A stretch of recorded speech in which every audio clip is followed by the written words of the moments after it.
গতকাল ২৭শে জানুয়ারি ২০২৬ সৌদি আরবের রিয়াদে অনুষ্ঠিত গ্লোবাল লেবার মার্কেট কনফারেন্সের এক বৈঠকে ওমানের শ্রমমন্ত্রী মাহাদ বিন সাইদ বিন আলী বাওয়াইন বাংলাদেশের প্রবাসী কল্যাণ ও বৈদেশিক কর্মসংস্থান উপদেষ্টা আসিফ নজরুলকে এই আশ্বাস দিয়েছেন।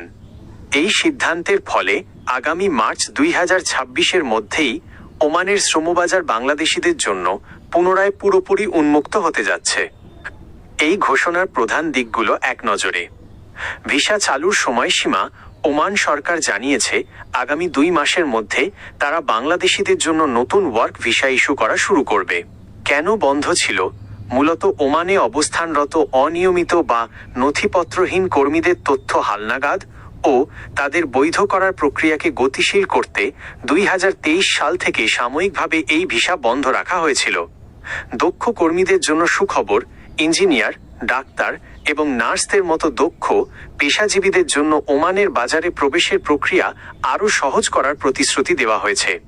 বৈধ হওয়ার সুযোগ: ওমান সরকার বর্তমানে অনিয়মিত বাংলাদেশি কর্মীদের কোনো জরিমানা ছাড়াই বৈধ হওয়ার সুযোগ দিচ্ছে, যা উপদেষ্টা আসিফ নজরুল বিশেষভাবে প্রশংসা করেছেন।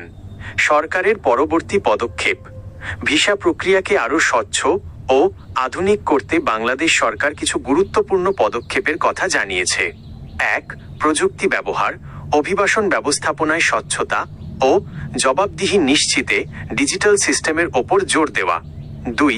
প্রাক বহির্গমন প্রশিক্ষণ, বিদেশে যাওয়ার আগে কর্মীদের ওমানের ভাষা, সংস্কৃতি ও আইন সম্পর্কে যথাযথ প্রশিক্ষণ দেওয়া হবে। ৩. দক্ষতা যাচাই, অদক্ষ কর্মীর বদলে দক্ষ কর্মী পাঠানোর ওপর বেশি গুরুত্ব দেওয়া হবে। বিশেষ দ্রষ্টব্য: ভিসা চালু হওয়ার এই প্রক্রিয়ায় কোনো দালালের খপ্পরে না পড়ার জন্য প্রবাসী কল্যাণ মন্ত্রণালয় থেকে বিশেষভাবে পরামর্শ দেওয়া হয়েছে।